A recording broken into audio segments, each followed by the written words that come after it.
So kalau cakap pasal Sony, korang tak payah risaulah, dia punya kualiti gambar, suara dia memang terbaik. So kau boleh nampak kan, ini aku play daripada apps iQIYI. Aku buka dekat TV tu itself. So nampak gambar dia clear, walaupun ni sebenarnya cerita Goku yang dah berapa lama tu, tapi gambar dia sharp.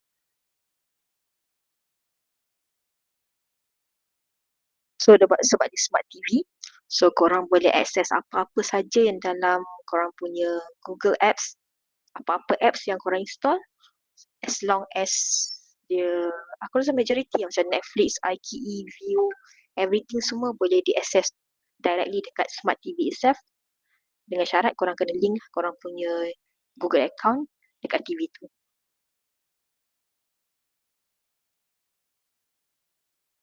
So basically function TV majority sama je, tak ada apa yang beza, cuma bila UHD ni kau boleh nampak lah gambar dia sharp, dia 4K dan dia punya gambar tak pecah. So kalau zoom, kalau kau nampak tu bila 4K tu memang nampak aku jerawat tu memang timbul-timbul lah dia.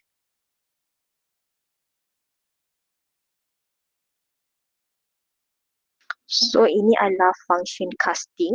So kami nampak ini adalah apps dekat handphone aku. Contoh iQIYI ni. So dia ada function casting. So dia automatic detect. Bila korang dah sekali connect, dia akan automatic detect lah next time. So bila connect je, dia akan auto connect kepada TV korang dan korang boleh tengok direct dekat TV tu.